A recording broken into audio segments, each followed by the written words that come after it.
Hello and welcome to Shaman Sister Sessions, episode 46. I'm Michelle Hawk and I'm here with my shaman sister, Catherine Bird. This offering was born out of our amazing conversations that we've had over the years of our friendship and sisterhood about what does it mean to do this work in the world? What does it mean to be a spiritual practitioner? What is the role of the seeker in modern society? And what the hell are we doing with these divinely inspired gifts and all this information coming through? We decided to make these conversations available to you, the public, so that you could have a clue into some of the insights that have been going on in our worlds, personally and professionally. Today, we are speaking about predators in the spiritual community, which I think is kind of a hilarious follow-up from our episode last week when we spoke about how to date a shaman. So the last week was if you've got your eye on that special psychic in your life, or dating advice for the spiritual practitioner and the non-spiritual practitioner. And this week we're speaking about the predator, the shadow side of these people that we're seeing in our spiritual communities. So I think that's a nice little segue there. Kat, how are you doing this morning, afternoon? I'm great. I'm amazing and wonderful, and just like working on lots of little art projects and things. So Wonderful. yeah. I went for my first proper run today after my shoulder injury. Actually, that's not true. My first proper run in maybe a couple of months after my shoulder injury. And it felt spectacular. Amazing. Yeah. So, yeah, I've been doing some pretty serious qigong and working with the staff every morning. This has been super fun for me. Yeah, wonderful. Well, we're all charged up with awesome positivity to talk about predators. Yeah. I hope it's not really inappropriate. I feel great. All right, so let's dive into this, and let's just kind of start with what the hell are we talking about here? It seems like, honestly, it seems like something that we shouldn't have to talk about. It seems like something like, well, of course that's not a problem, with spiritual practitioners and people who are in this profession. That's not a thing, right? That there are predators and people taking advantage of people.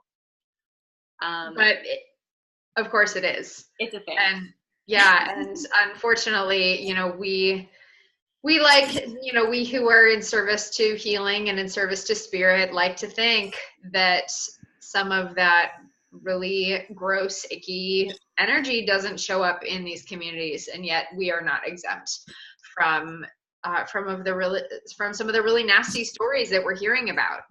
So everybody's heard about there's, and actually I remember years ago seeing depictions of healers and of people who worked in the metaphysical community in pop culture, so on TV or like on TV shows or whatever, and it was pretty much universally a negative portrayal, either in that they're too airy-fairy and that they are really like, not wanting to have anything to do with humanness, or that they're total frauds and that they're suckering people out of money. So this is in the pop culture view.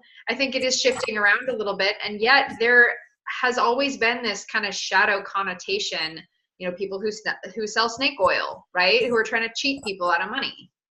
Yeah, and there's a lot of people who kind of have that sort of internal view and reality and experience around people who do spiritual work, that mediums and psychics, and it's all just a load of crap, and you're just whoever these people are, they're just trying to get money from you. Mm-hmm. And this is a whole other topic in and of itself almost, but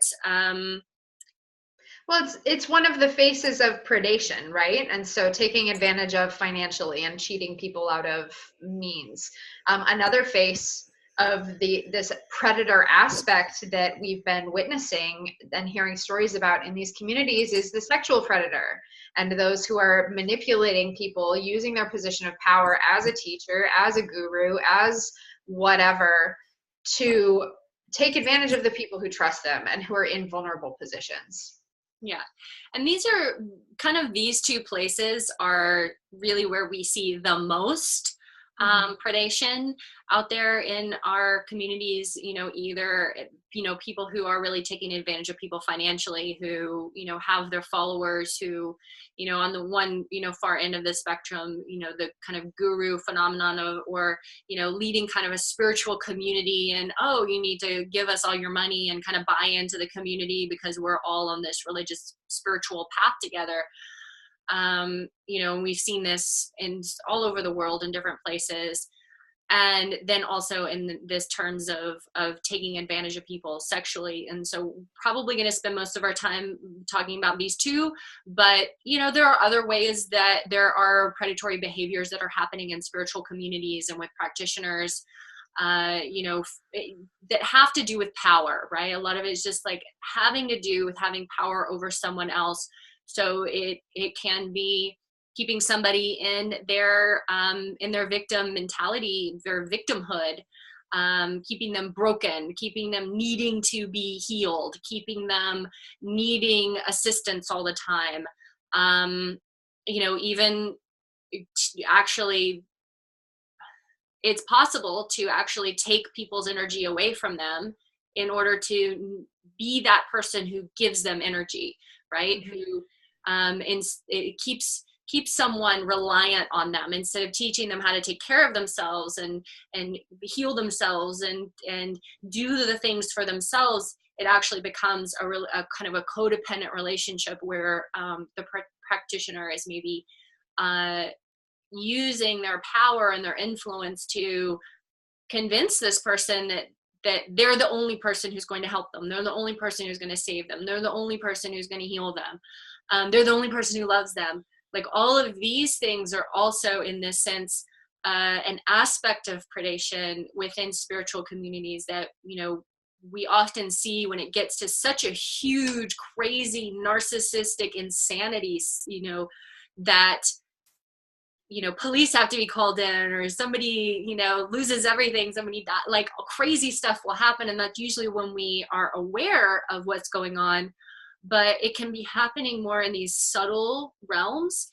So, and none of this is to scare anybody and be like, don't go see spiritual practitioners. Most of us are crazy awesome. We're super loving and authentic and ethical and amazing. And it is worth going into this topic because I have seen a lot of people who have had some sort of spiritual, psychic, energetic, sexual, emotional abuse through a practitioner or a teacher or a mentor, which has... Or even also not, and I want to make a distinction here. We're speaking about, yes, the people who are in the practitioner capacity, but also the people who hang out in this community, right? So you don't have to be a practitioner to put yourself in a role, a position of power and take advantage of people within the community. So especially, I know a lot of the people who watch this are probably involved in some, tantric communities or ecstatic dance or meditation groups or healing groups or whatever. And there are people who are attracted to these groups because they are vampiric and because they take that energy and because they put themselves in these types of relationships with people where they are taking advantage of the people who are showing up, just who want to offer healing and show up for the love. Yes. So even if they're not practitioners, that they can still be in this predatory role. Yeah, and even taking that a step further, like practitioners can become victims of people who are looking to be in this sort of vampiric, sort of taking advantage of those of us who are like, I'm here to help, to serve, to heal, to hold space, to create, this new earth reality. And there are those that are looking to take advantage of that. And it's happening in the communities. It's also happening online. There are people who are engaging in these, spiritual healing groups who aren't there for they're there for the light, to kind of like suck the light out of the room, and to look for those people who are like, anyone need some energy today? Like, have some Yeah. wine. And it's like, don't do that, please. Yeah. Ooh, juicy. So, Yeah. you know, We're speaking. this Yeah. is so multi-layered. There's so many pieces here. And like, we could talk on this probably for hours and hours and hours. And we want to make sure that we get the most, ding important pieces where this can show up in our practices with our clients, in our communities. How do we hold space? How do we help the people who have been going through this problem? And so what else are we talking about here? So we're talking about power, taking advantage of people sexually, money, vampirism, sort of just kind of going into the community or into a group to basically siphon energy off of people, off of the collective. What else, Michelle? Well, I want to mention one thing that we brought up last week in our How to Date a Shaman episode, that narcissistic sociopath empath dynamic that can appear. And this isn't always in the context of a romantic relationship. Sometimes it can be in a friendship or a practitioner client relationship or something, but that's another way in which this predatory dynamic appears as well. So, but kind of some hallmarks that are across the board common among these different examples of predatory relationships are taking someone's power away from them / convincing them that they are powerless. So it really is all about power, and whether that expresses through the finances, through the sexual taking advantage of, or through energetic predation. It is always a power dynamic where someone is taking the power and someone is letting the power be taken away. Yeah, absolutely. Yeah. And just in general of our conscious communities, so we have people who are sort of intentionally doing this. They are utilizing conscious communities and people who are open and loving and free to take advantage of people. And then we also have people who are in these communities who, through no almost really malicious will, they're coming from a background that is very wounded. They don't understand communication, consent, emotional intelligence. They come from backgrounds varying in their understanding of boundaries. So then they can come into a community where all of a sudden it's like, oh, everybody's hugging and loving and kind and present, and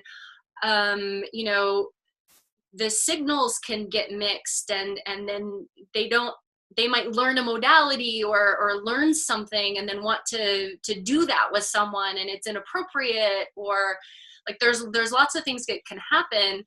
And as people are drawn to conscious communities, to healing communities, there's the part of themselves that wants to heal the part that can be triggered into its most shadow behavior in the community, where they end up acting out, hurting people, hurting themselves, hurting the community, in an internal desire to actually rise into the light and to be who they could possibly be.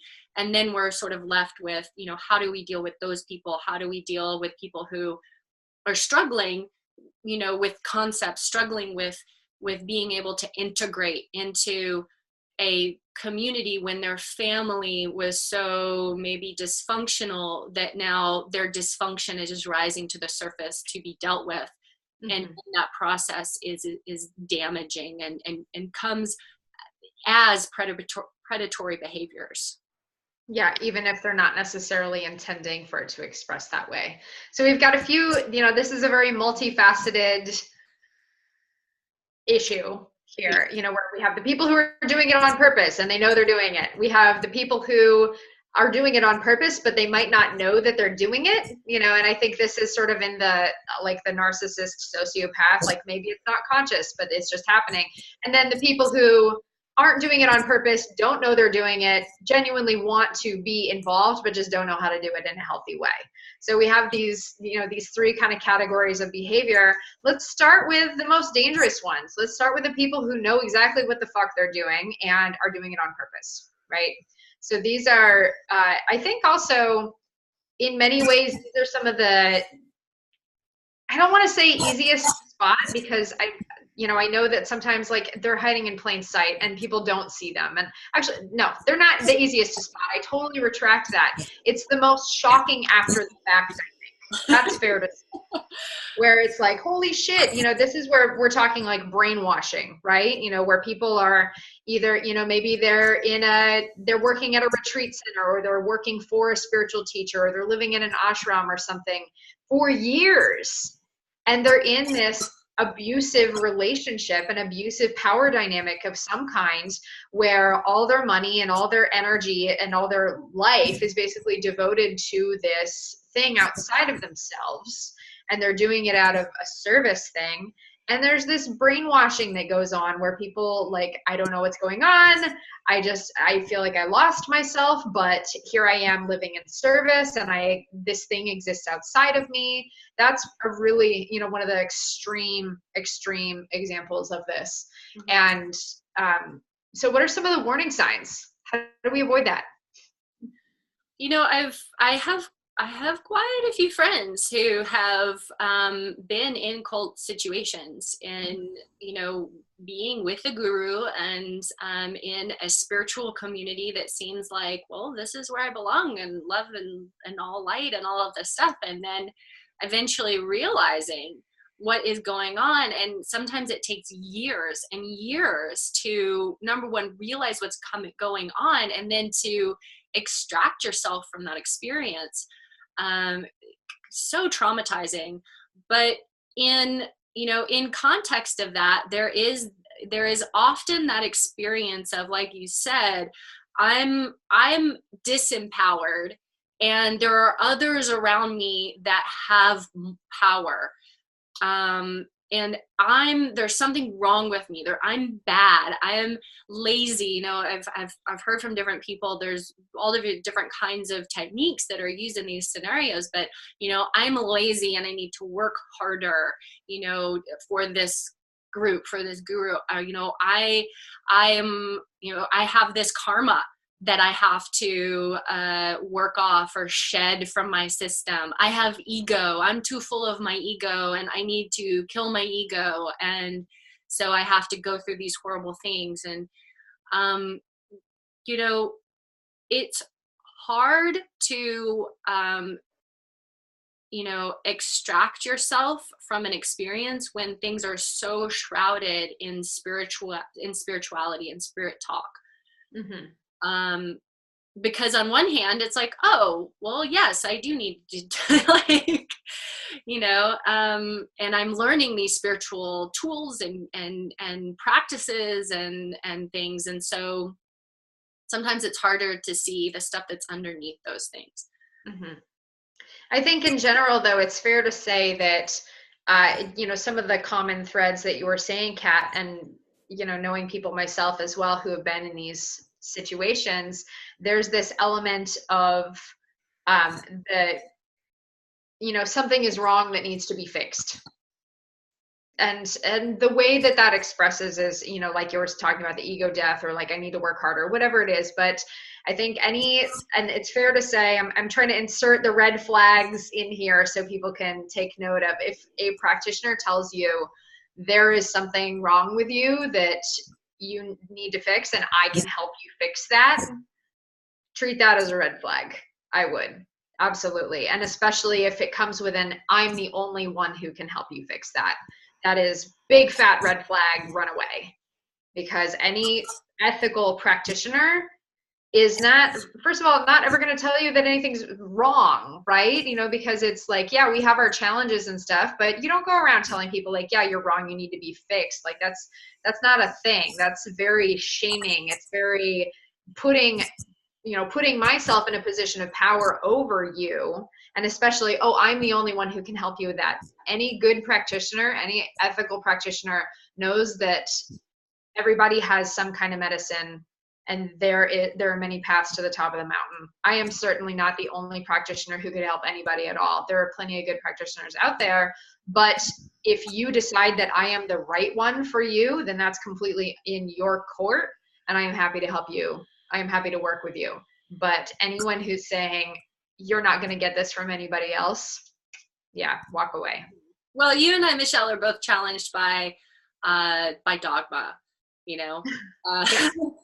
and you know, I think it takes a level of self-awareness as well to really be looking at yourself and your own patterns, your patterns from your family, your patterns from your relationships, like things that you've gotten yourself into, you know, seeking love, not loving yourself first and foremost over everything else.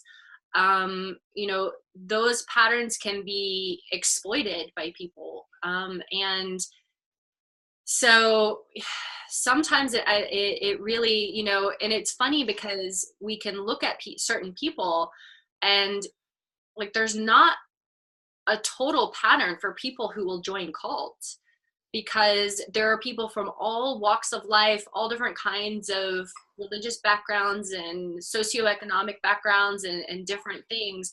I mean, that will join these spiritual communities and get into this kind of place. And honestly, this is like one of the most, we should do a whole episode just on this, really. Um, and Cults? yeah, cults, spiritual cults. Yeah. I've never been in a cult. I don't know. I've never been in a cult. I'm not, I don't like people telling me what to do at all. Like not right. I'm very anti-dogma. I like run in the opposite direction. You tell me that this is how I have to do something? No.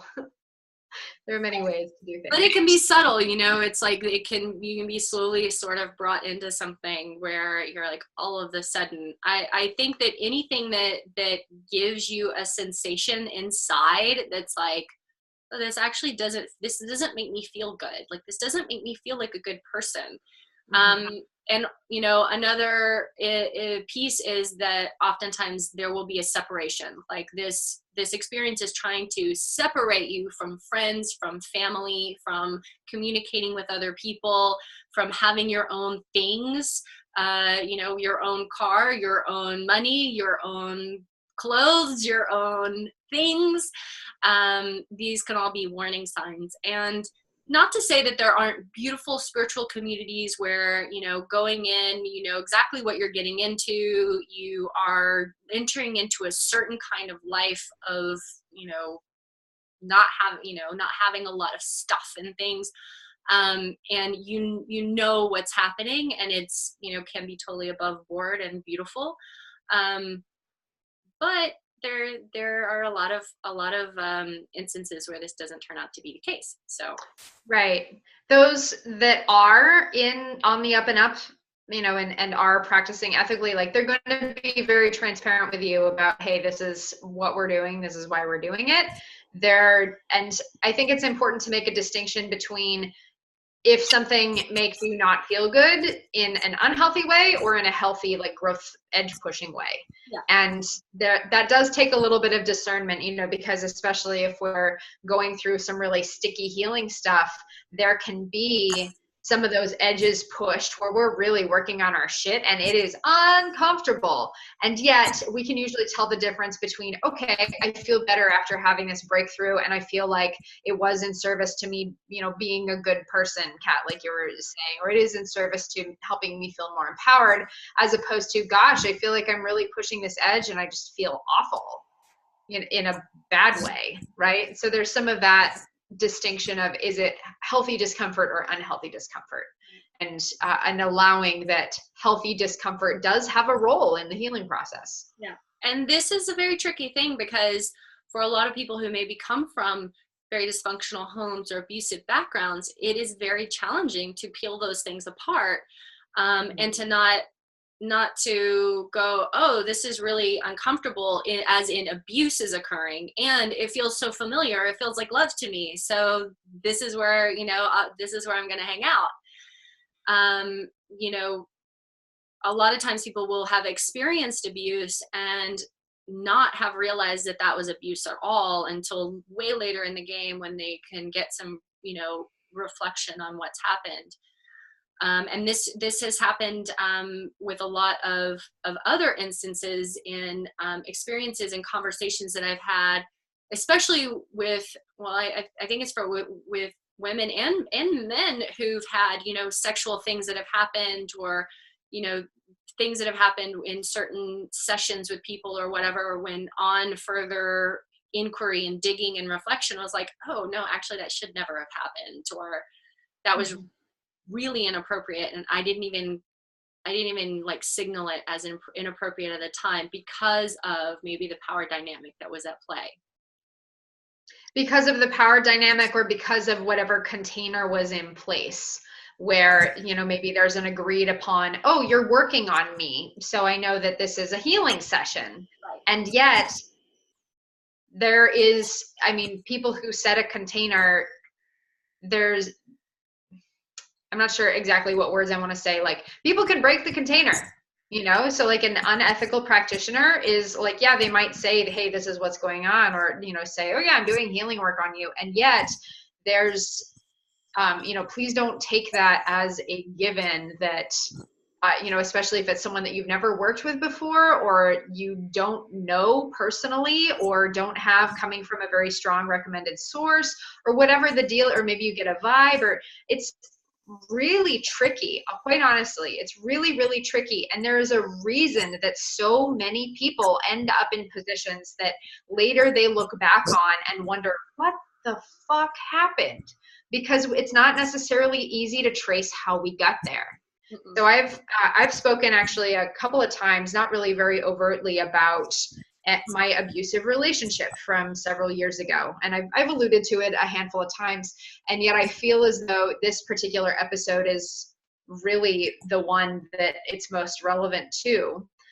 This was and so I'll just go ahead and tell this story. It feels relevant in terms of the, like, how do you get somewhere without realizing it? This was a person, he was of, I think, the second category of people that we were mentioning. So, like, we have the people who know what they're doing and are doing it on purpose. We have the people who are doing it on purpose, but maybe don't necessarily know exactly what they're doing. And then we have the people who are just showing up looking for healing and love, and it's coming out in damaging ways, right? So he was the second kind of person, narcissistic sociopath. And I was relatively new to this community in my city, in Portland. I was showing up for these group events.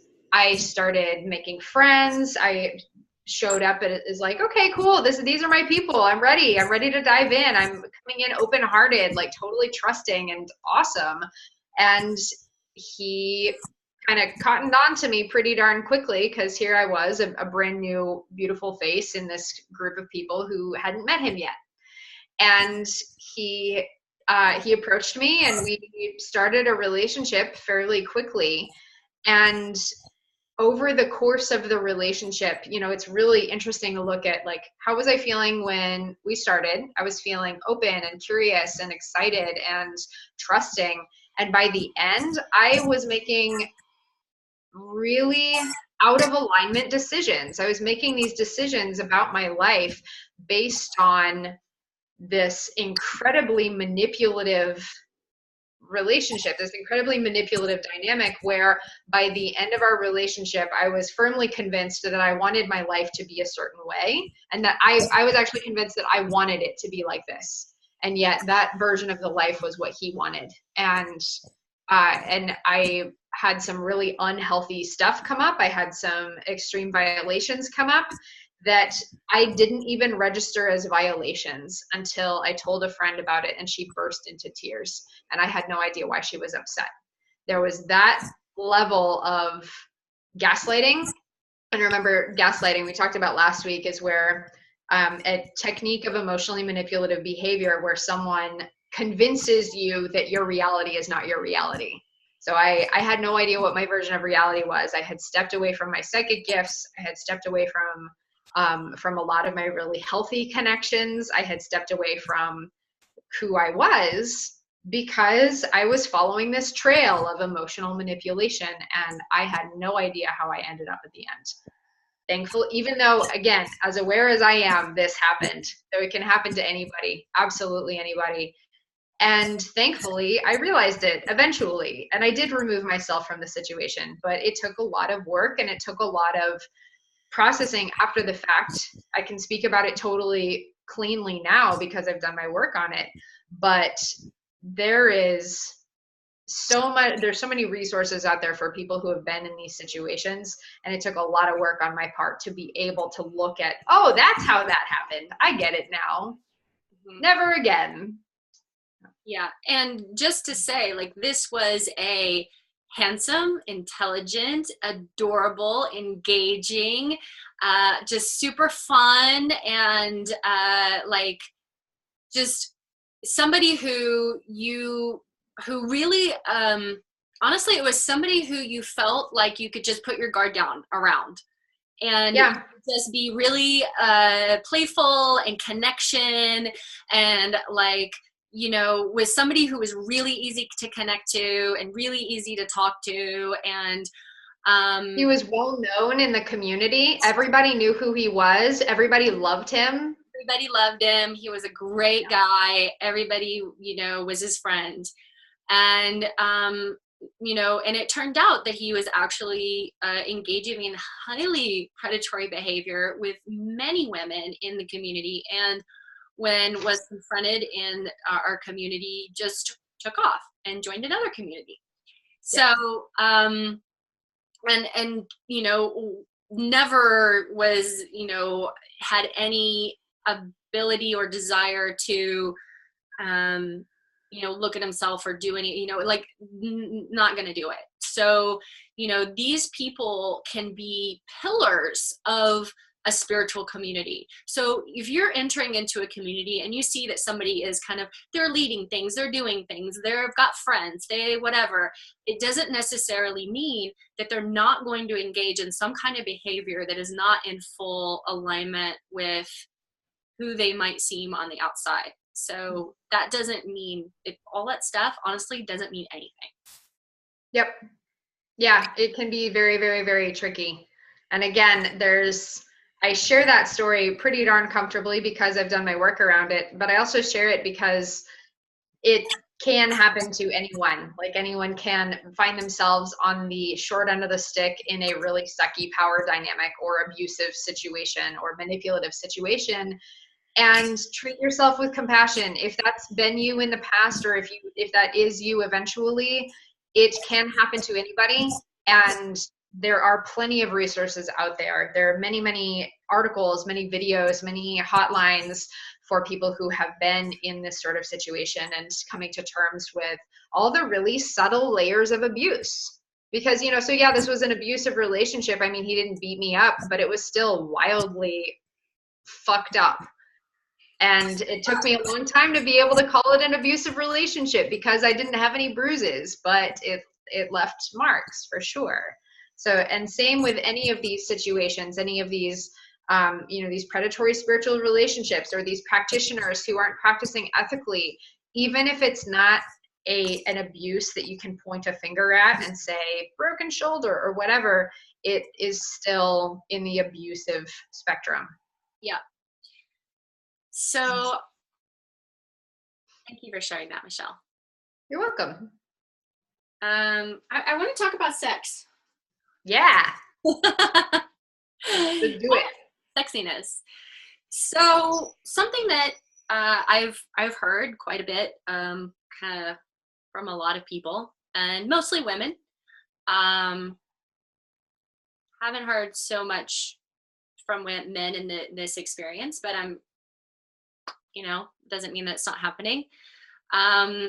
Is that a practitioner will, you'll go to see a practitioner in some way. So either doing some kind of physical, energetic work, maybe some kind of tantric work, breath work, medicine ceremony work, something. And inside of the experience, all of a sudden, it turns into something sexual, you know, with touching, something, you know, all of a sudden he's got his hands, you know, touching your vagina, like there's something going on. And this is a rampant occurrence, actually. And it doesn't mean that they're like, I know so many high level, amazing, incredible, ethical male practitioners, and it really sucks for those practitioners that there is such an overabundance of men taking advantage of this this power that they have in these healing experiences, that, you know, this has to be a major topic. So just to say that just because someone is powerful, they're shamanic, they're psychic, they can see things, they can hear things, they can move energy, they have power, they have, you know, they're working with spirits, they're whatever it is, they've been working with medicine, they're a sound healer, they're a practitioner of anything, they're a genius, they've been studying this modality, they've been studying this lineage for 20 years. Like, it doesn't matter at all. Like, it does not mean that they are operating with any higher ethics, or that they have done the internal personal development work that is, you know, going to keep them from doing something that they shouldn't do. So, you know, sometimes there are practitioners who are under this belief that, you know, they're like getting some sort of message or whatever to do this kind of work in this experience, right? So, and it can be common that, you know, you might even get that as a message. I know that I've been in a session with someone hands-on and really received, like, what this person really needs is like a tantric session. They need to have you know, intravaginal stimulation. They need, you know, they need something in this area of their body that's going to release the trauma that's being held there. Mm-hmm. Now, in that experience, I might receive that information and go, okay, so then from there, there's a choice. Now, for some people, they would see like, oh, well, I'll just do that then. I'll just start touching this person in this way. For me, I think that that's completely wrong, and that if someone is going to be touched in that way, if they need that kind of work from someone, it needs to be discussed outside of the session completely, when they're the most lucid possible, with all kinds of consent and information and boundaries, and this is what's going to happen, and this isn't what's going to happen, this is what it's about, this is what it isn't about, and making that as a clear, very precise decision with that person to move forward, or to refer them to somebody who's going to be able to do that work that, you know, I'm aware has ethics and is able to take care of them emotionally and spiritually and physically. And not even making it an option for that session. Absolutely not. Not even bringing it up during that container. No. And so this is really for the practitioners out there who get that message. We will get that message, because when you start tuning into people's systems, you can get the message. Oh, this is what this person needs to move forward. Don't do it in that context of that session. Don't do it if you're not actually trained in that work. You know, it's not necessary. It's not helpful. It's re-traumatizing to someone, number one. And then number two, there's a lot of experiences that are happening where maybe someone's taking plant medicine. I would say 5-MeO-DMT. I've heard about this happening a lot with people who are 5-MeO-DMT practitioners, who are doing individual sessions with people, not in a group, who with a woman who will take this medicine, which is a medicine that's inhaled, and it can pretty much shoot you out of your body. It doesn't last for very long, but it can either really shoot you out of your body so that you're not aware of what's happening, and then you wake up and something's happening, you come to presence and something's happening, or you get super embodied, really sensual, and you're, moving, through your body, and then that becomes this kind of like turn on loop with this other person who's facilitating, and then things happening from there. So this is a very real thing that's going on in the communities. And just because someone is administering medicines does not mean that they are doing it ethically. So the warning that I'm really issuing is to, number one, do your research, but the research honestly isn't always going to get you the conclusion that you need. Ask women first and foremost. If you're a woman and you're going into a medicine experience with a man, ask women. If it is an ethical practitioner who's going to administer you one-on-one medicine, they should be okay with you having someone there to hold space with them, to be in presence with the experience. That should be okay, honestly, because if they're not, if everything is super above board and amazing, then why would that be an issue to have someone holding space there? And even if they're trying to use an argument of like, oh, but their energy might affect the session or whatever, any good practitioner knows how to hold an energetic container and it will be fine. I like to use the analogy of working on children, for example, doing energy healing sessions on children.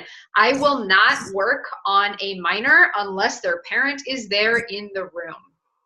And it's fine, like I can still do my work and, their energy isn't interfering with the session at all. But if I'm working on anyone who is not of legal age or who I believe is not capable of offering really explicit informed consent, I will require that there is an advocate present for the session, for them to be in the session. Absolutely. And that's ethical, right? So, as a massage therapist, I'm licensed in massage in California. There was no ethics course at all. Touch people, they're naked. Wow. No ethics course. In Portland, they have, in Oregon, their massage credential has, they have a ethics class that you have to take, I think every 2 years. I think it's, I don't know what it's like, a few hours of ethics. You've got to take the thing, 4 hours or something. Other than that, there's not a lot of discussion. So you can look at a lot of energy workers, practitioners, a lot of shamans, a lot of people who administer plant medicine, different kinds of meditation teachers. There's no certification really for a lot of the people who are doing this work. They might get certified in a modality, but rarely in a modality training is there very much said around ethics and right behavior, around scope of practice, and so there are a lot of people out there who are doing these things and being these practitioners who have never maybe even considered some of these things. And so they're kind of going with what they're deciding is the thing to do in the moment. It would be a good idea also, as you're looking for practitioners or looking for teachers, it is always okay to ask, what is your code of ethics and professionalism? Do you have that written down somewhere? Can I see it? Can we talk about that? And so I want to speaking of sexological body work, Kat and I have a few friends in common who are sexological body workers, and they're clinical sexologists. And so they actually facilitate sexual healing sessions, physical sexual healing sessions on people. They're not having intercourse with these people. This is not them having sex with the people, but it's using physical manipulation like massage in the genital area to have healing experiences, because we can store scar tissue or we can store trauma there just like we store it anywhere else in our body. So it is a completely valid, completely ethical practice when done properly, when the container is held. There are forms to sign, and I've received one of these sessions. It was phenomenal. I had to sign so many forms. I had to fill out all this paperwork and have consultation beforehand and talk beforehand and spelled out really clearly all the conditions of the session. So it was done very, very cleanly. And I was very much informed about what would take place, what would not take place, and how to set boundaries within this, and that they were setting boundaries with me. So it is possible to do that work in a very clean, very impeccable way. Yeah. And, just like, let's flip it just for a second. Mm-hmm.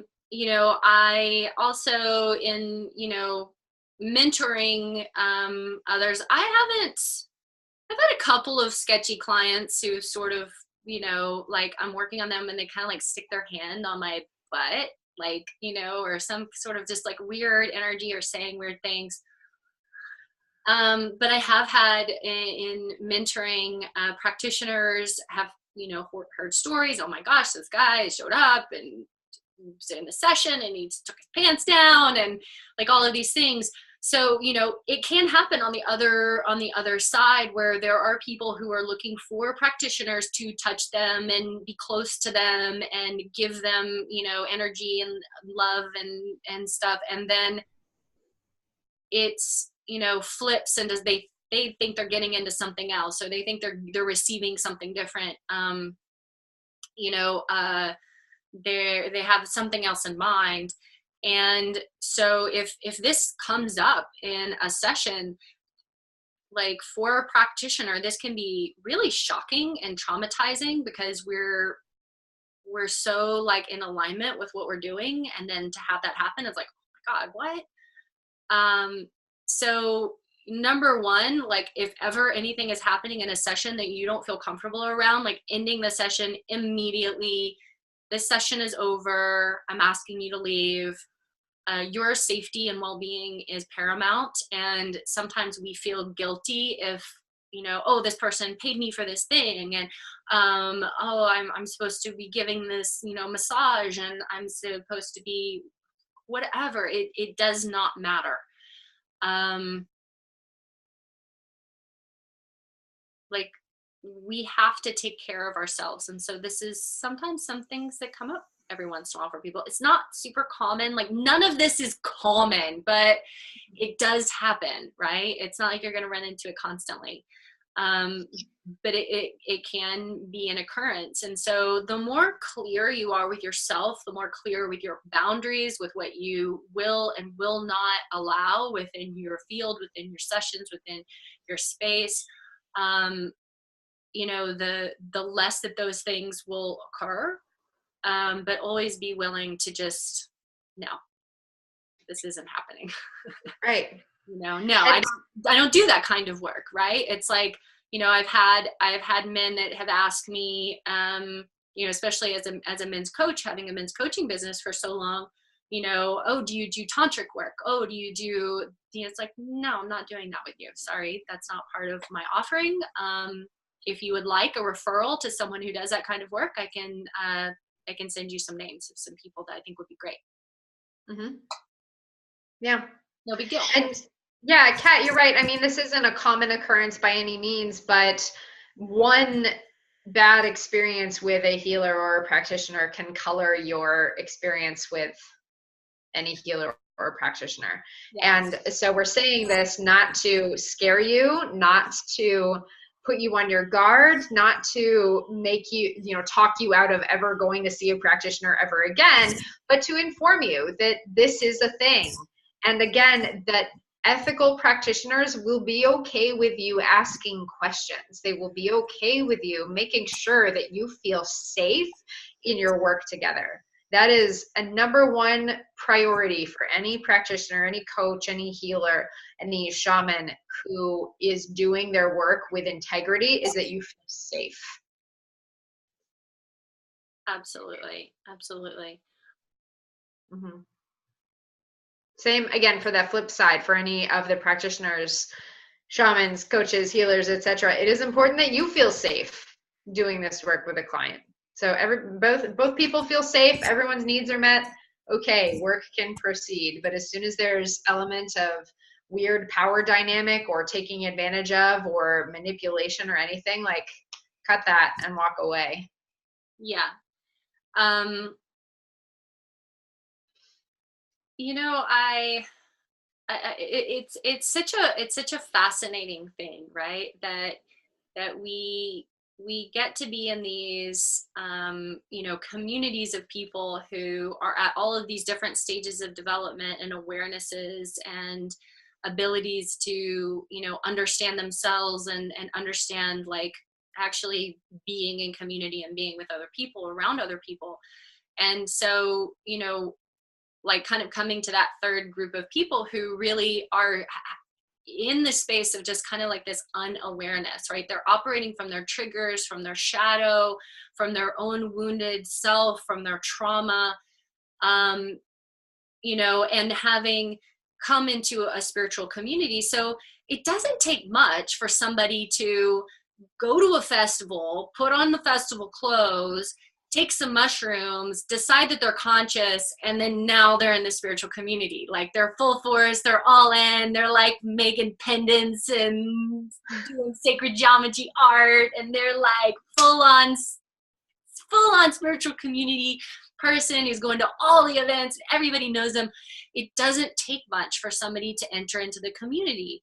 So we can't just take everybody, as much as we would love to just be like, I love everyone, I take everyone at face value, to be like, okay, I'm going to put myself in a situation with a person because they're spiritual, that I wouldn't put myself in a situation with somebody that I met in any other experience, at, you know, whatever, at a bar or at a, you know, any other kind of place.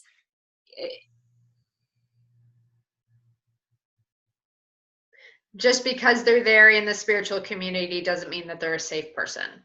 Right. So Doesn't matter how many, like, how lit up their eyeballs are, or how many crystals they've got around their neck, or how many, you know, how good their is. Right. Your practices of discernment, again, Kat, I like the analogy that you used of, like, say you met that person just out in the world at a bar. Would you put yourself in that same situation? Or are you assuming that, okay, since they're here at this conscious festival, there's this layer of okay-ness? So Right. please call yourself on that level of a little bit of bullshit as well, that it is okay. And here's another thing. So boundaries, right? It's okay to have boundaries. We've talked about this a lot before. There are so many people in these communities, in these conscious and spiritual communities, who have really shitty boundaries because there's this level of, oh, but because I'm here in this really loving community, I'm not allowed to say, no, thank you, don't touch me. Like, here I am at, I'm on the dance floor at a conscious festival and I don't want to dance with somebody, but we are like celebrating love. And I guess that means I have to dance with them, but I really don't want to. You know, we put ourselves in these weird mind trap situations where if I do this, it means that I'm not spiritual, or it means that I'm not open, or it means that I'm not loving. It doesn't mean that at all. Boundaries are a very loving thing. Boundaries are a very compassionate thing, and boundaries belong in spiritual community just as much as they belong anywhere else. Absolutely. It is okay to say no when someone says, oh, I'm a hugger. Okay, great, good for you. That's awesome for you. I'm not a hugger right now. You know, like, it's okay to say no to people touching you, cuddling you, hugging you, whatever. It is absolutely appropriate to say so. And I know that in these communities that there can be this almost like assumption that I'm going to meet somebody and I'm going to hug them. I might not necessarily want to do that. I mean, some days, some nights, I might be like super open and huggy, and other nights I really don't really want to hug very many people at all. Or I might feel comfortable hugging more women, but if I meet a man for the very first time, honestly, what I like to do is actually, I would love to just touch a man's hand and shake his hand and look in his eyes and actually connect with him and say hello. And then let's have an amazing conversation. And when we leave the conversation, I'll give you a big fat hug. But I don't know you. Like, I don't owe you a hug. I don't owe you my body. I don't owe you my energy field. I don't owe you anything just because you're in this community. And for a lot of people, and especially women, we don't operate in that sense. We operate in the you know, kind of that the little girls who are told, you know, all the things that we're told, that to be nice and to, you know, go hug that person that you don't really want to hug, you know, the creepy uncle and the grandpa and stuff you don't really want to hug. Go hug that person, be polite, be nice, smile, you know, be kind, all of these things that we get told. And then we end up in this community and we're like, well, if I'm not those things, I'm going to look like a total outsider and I'm not going to be accepted and I'm going to be labeled, I'm going to be a bitch, I'm going to be cold, I'm going to be whatever. Kind of have to let that stuff go. I know I've had to deal with it and just be like witnessing within myself like that, like uncomfortability with just being like, hi, yeah, no, I'm good with just connecting with you and not giving you a hug right now. Mm-hmm.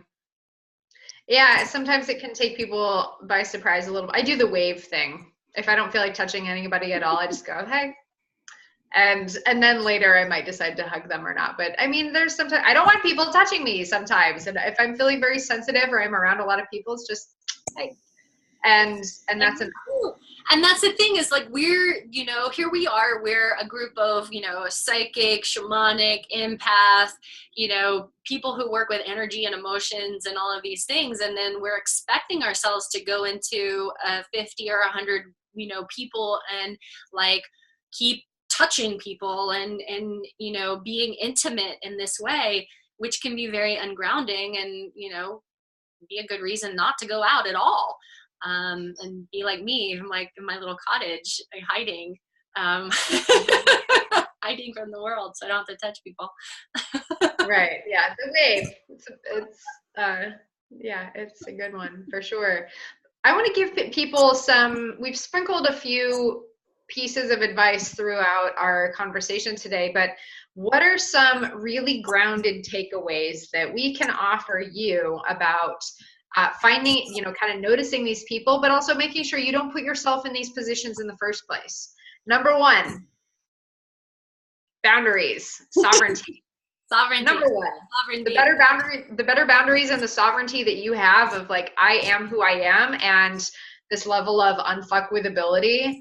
And, you know, it's okay to say no. That's really like the number one. You are much, much less likely to find yourself in any of these positions if you have a really strong sense of boundaries.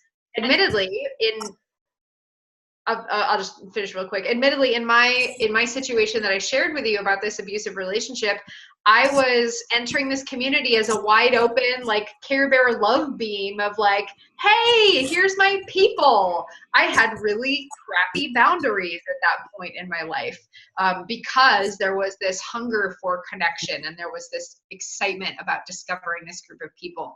I totally own that for myself. And I kind of overcorrected to the other side there for a minute, and I was definitely walls up, but now I found the healthy medium. But boundaries, best friend.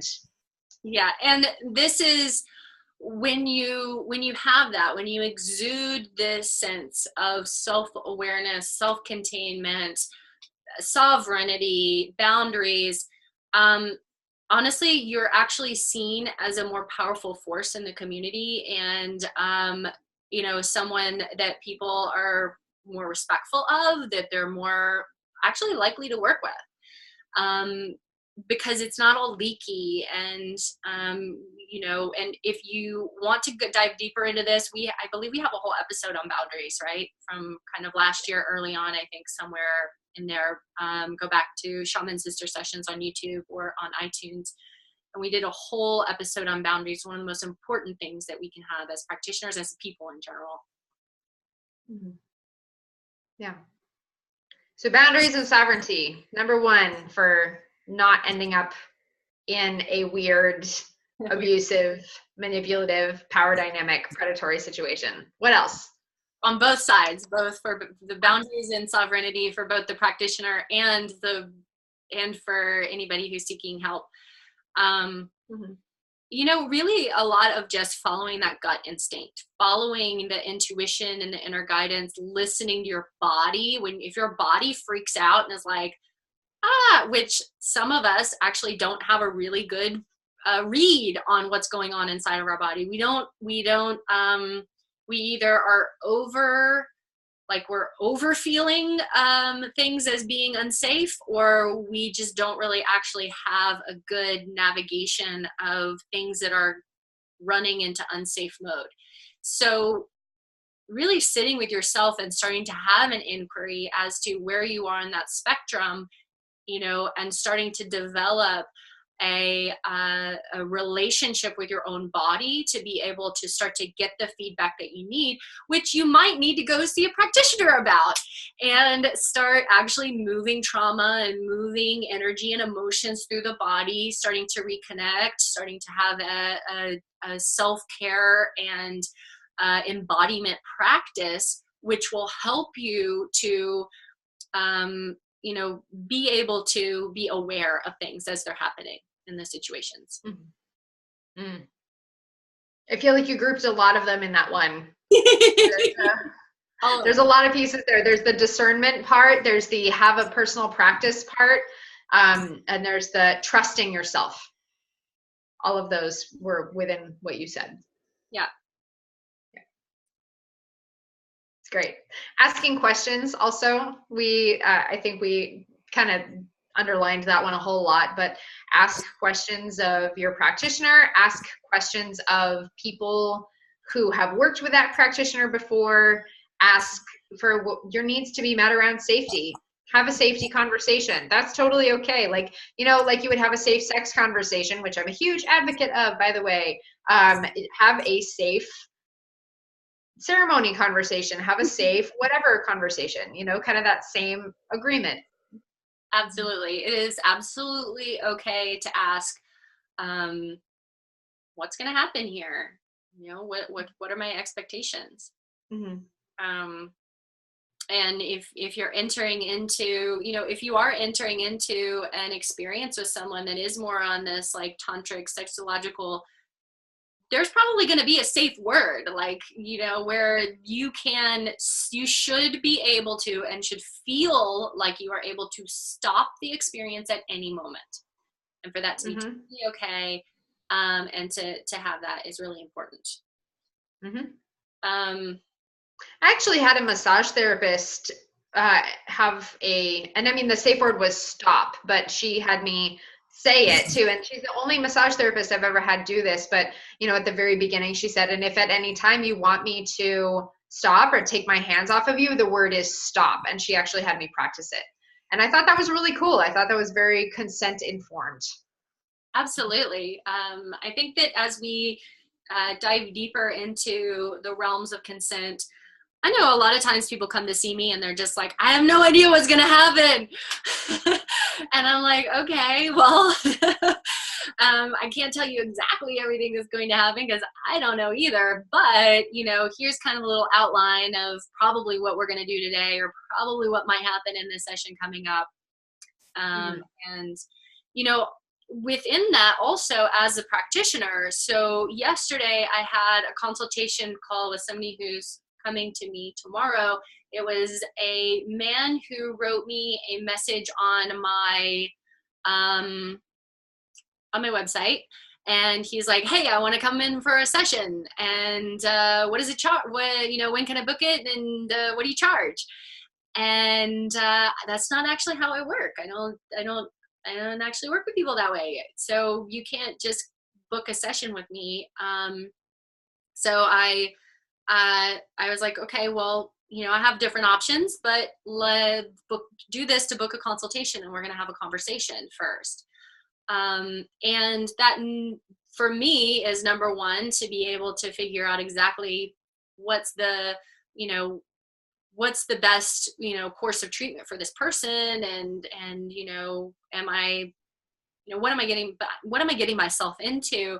But like, this is a person who's going to come to my home, who I'm going to give the code to my gate of my home to, who, like, I want to check in and actually meet this person online, face to face, before I just invite someone into my space. And he had never done that before. He was like, I've never had this experience before. I've always just like booked a thing. Well, that's part of me keeping myself safe and knowing what I'm getting into, beyond, also the other reasons that I utilize that system in order to really be able to tune into people and figure out what I'm going to do with them. There's one of the reasons that boundaries and these safety practices are so loving is that, Pat, by doing all of those things for you to keep yourself safe, the people on the receiving end actually feel safer because of that. There's this layer of, there's all this care taken to create a really impeccable container that people can relax into the safety. If you're saying like, these are the conditions under which the work is taking place, like, this is how I roll, this is what I require, then it's like, really clear expectations. I can show up for that. And also there's more freedom for them to then express whatever safety needs that they have as well. Yeah, for sure. Yeah, I know that I think some people are a little bit concerned with, if I make my clients go through too many hoops, then they won't book with me. Right. And yeah, and it's actually a really good thing to have hoops, right? Where you have the consultation, you have the forms, you have whatever meeting that you require before you start working together. Those are all things that if they're not willing to do that with you, you don't want to work with them anyway. Right? Like a form takes 5 minutes, right? But it's a layer of agreement. It's a layer of consent. It's a layer of the safety container. Yeah. And, you're going to figure that out as to what really works for you, but just to give some space into a consideration of what really works for me to do this work in the world. What else, Michelle? For how to not be in a predatory situation? Yeah.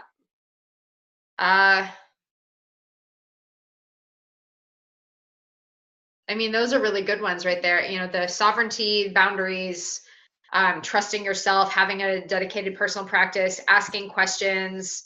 Those are, research. So from there, if you do end up in a situation where something like this happens, where you feel like you've been taken advantage of, where something has gone down that's been disturbing, traumatizing, etc., etc. Number one, try not to fall into like the shame spiral of, I did this, I called this in, I created this, I'm stupid, I'm whatever, this is because of me, I did this and that. It can really be very damaging to be in that space of just like, I'm horrible. Right. It's not, which it can also prevent you from reaching out to ask for support. Yeah, exactly. Which is the next thing that really is the thing to do, right? Is to reach out and ask for support. And this isn't always the easiest thing, because there will be some people who might not believe you because this person is a pillar of the community, or is this sort of practitioner, or that wasn't their experience with this person. Or they just don't want to deal with any of this shadow shit. But there are, go ahead. What? I was going to say, there are professional organizations that offer support for various types of abuse or manipulation. There are plenty of online resources. If you don't feel ready to talk to somebody immediately, just go look for articles on narcissistic sociopaths, or articles on emotional abuse or energetic abuse. Actually, I don't know. I've never read an article on energetic abuse, but I'm sure they're out there, maybe on like Elephant Journal or something. But emotional abuse and gaslighting and some of these other subtle realms, there's plenty of information. If you're not ready to talk to somebody yet, go inform yourself. You're not crazy. Avoid the shame spiral, and then maybe eventually you'll be ready to actually speak to somebody else about it. And I will say that I've had people who have come to me. I've had women who've come who've had an experience with a practitioner, and then they've sort of gone to that, said, oh, actually this was wrong, you shouldn't have done this, and then that person comes up with all of these amazing excuses as to why that was the right thing to do, or you asked for it, or you wanted it, or this was for you, or this was for your healing, or this was whatever. If that's the response that you're getting, just stop. There's no need to engage. This person is not listening. This person is not taking accountability. They're not taking responsibility. Like, distance yourself as soon as possible. Do some cord cutting, energetic cord cutting.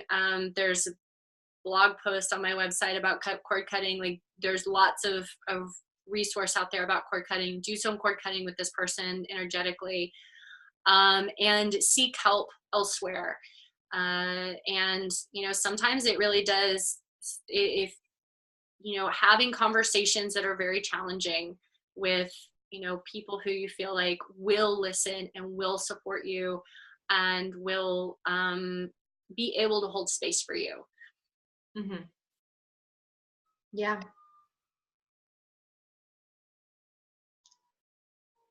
Anything else we have to go? I feel like that's quite a lot. It's quite a lot. And I think one more piece is that this is a conversation that needs to be had. And unfortunately, it is. And it's a conversation that is, I believe, here to gain more traction. We as the conscious community, as the healers, as those who are shifting consciousness and raising the vibration, all of what we're doing by holding the energy that we're holding, the light, the love, the frequency that we're able to bring through to help to shift the evolution of consciousness, we have to deal with this, because this is a huge part of society. And in order for humanity to rise into the heart and to rise into this next layer of our evolution and development, we have to deal with the lower, baser energetics that have to do around power, sex, money. And we're seeing this being expressed out in the real world. We're seeing it in politics and Hollywood and everywhere. And we're having to deal with it here too.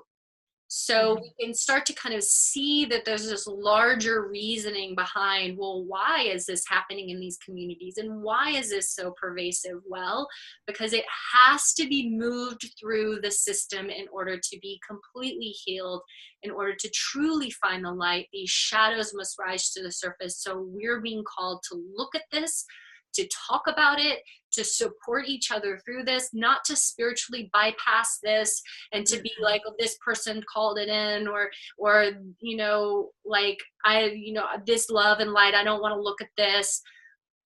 That's not what we're being called to do. We're also not being called to just be like, oh, you're horrible, you're bad, you suck, get out of here, like, we don't want you in our community. Like, there is some process that we are being called into as a collective to heal this, to support those that can and will be able to move through their shadow as well, through therapeutics, community involvement, interaction, interventions, things that will support a certain subset of these people who actually can deal with themselves and their shit. And then, also to disengage from those people who truly cannot, will not, don't want to.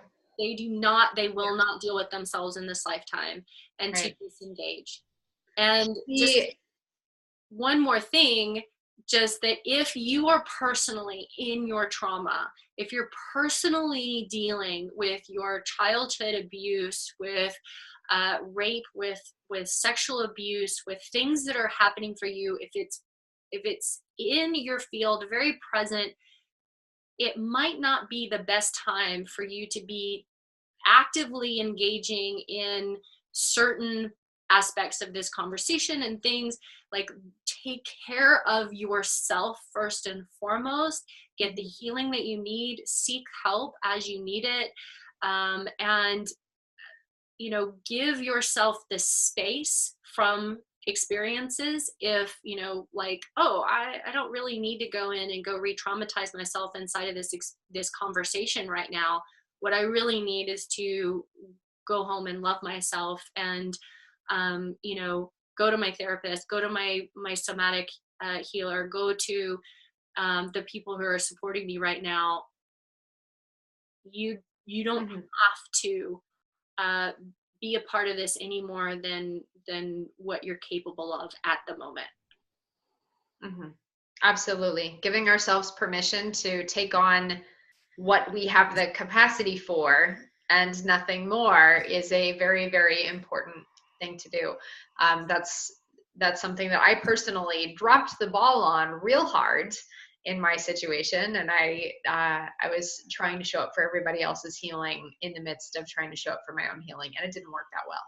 So I want to also point out that obviously the tools that we talked about for sovereignty, boundaries, self-awareness, personal practice, and being embodied, all of these are very, very applicable in absolutely any situation, not just in terms of avoiding the predation within the spiritual community, but extrapolating that out to who are we interacting with in our lives on a daily occurrence, on kind of the everyday level. There are, again, all these people that we discussed, these potential situations exist in all of our communities, in all of our situations. So if you feel as though, okay, I'm going into a place where maybe I feel a little bit vulnerable, as kind of trust and tune in with yourself, tune in with your sovereignty, your boundaries, your embodiment practice, so that when you go into a situation, you are that much less likely to be put in a position where you're at the whim of a predator, or where you are subject to predatory behavior. Yeah. So we have the little microcosm of our spiritual bubble, our spiritual communities, that teaches us all the lessons for going out into the world. Yeah. And when we could look at it that way, then I don't know, I think it makes it a little easier for us to go, oh, so stuff happens here too, and it's okay. I don't have to completely go live in the mountain by myself. I can still be part of the community. I can be part of the healing. Mm-hmm. It's still love. Like, there's still light. It doesn't mean that this whole community is full of shit and like there's nothing good here for me. There are a lot of people who I've seen reject the spiritual community because of something that's gone on, something they've seen or had happen to them or witnessed, and to really just go, okay, yeah, like this is everywhere and we are in need of dealing with it now. Mm-hmm. Yep. I wonder if we should have done a trigger warning at the beginning of our episode. That just occurred to me. It's like, I don't know. I think we did pretty well. Did we do okay, you guys? Yeah, we didn't get too explicit. No. Okay. Yeah. Yeah, so this is a conversation that needs to be had. So we welcome any of your comments, anything that you want to reflect on around this topic. Please feel free to write to us on our Facebook page, Shaman Sister Sessions at gmail.com. Feel free to send us an email, shamansistersessions at gmail.com.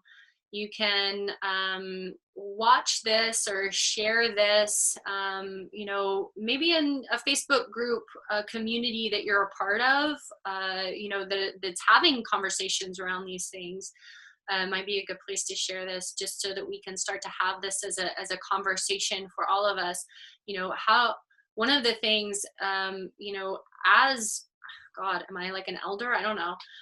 In this community is to, you know, we owe our younger brothers and sisters who are just blasting into this reality and community with all of their little open chakras and crystal being that they are.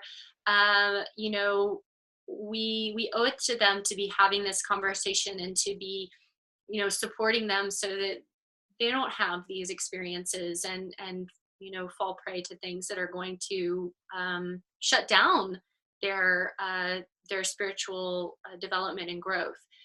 So yeah, here we are. Yep. And if you are interested in sharing this episode around, you can find it on YouTube, our YouTube channel, Shaman Sister Sessions. Or if you would like to share the audio or go back and listen to the audio, it's on iTunes and Stitcher as well. Do you, Kat, I've got a couple announcements of events.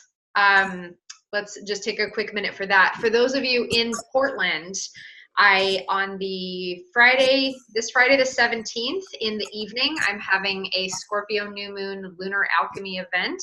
If you'd like more information, go ahead and shoot me an email, michelle@joyofenergy.com, if you'd like details for that. Also, on the afternoon of Saturday the 18th, I am debuting some of my work with dragons. I've been doing a lot of work with dragons lately, and I want to play with them, and I want to invite you to come play with them with me. So again, shoot me a message for that if you'd like. I have a Scorpio project going on, so planting the seeds of magic. I'll be very, very brief about that. So if you're intrigued in planting the seeds of magic with this Scorpio new moon, which is my favorite moon, Scorpio moon, go ahead and shoot me a message for that as well. And Kat is coming to visit Portland. I'm so excited. She hasn't been here since what, August of last year? It's been a long time. It's been more than a year. So she's finally coming to visit. I am thrilled. And of course, you can bet that we will be getting together to create a magical offering for you. We have a save the date bookmarked for Sunday the 26th. So if you'd like to know what magic we're brewing over here, go ahead and shoot us a message and we'll send you details for that event as well. Yay, thanks, Michelle. Yeah. What do you have going on? I have no idea. I have no idea what's going on right now. You're coming to Portland. I'm coming to Portland, so if you're interested in a one-on-one session, I might have time for one or two, maybe. Or if we're working with both of us together. Yeah, so that would be fun if you want to do a duo session with Michelle and I and like get your socks knocked off. It's ridiculous. This is great. No way of knowing what might happen in that experience. But yeah, let us know, reach out. And otherwise, we haven't discussed this yet, but I believe next week I will be traveling to Portland during our usual Shaman Sister session hour. So we're probably going to be moving that in some way or another. We'll put notifications up around that. And yeah, I think that's it for today, and looking forward to hearing from you all, and many blessings. Many blessings.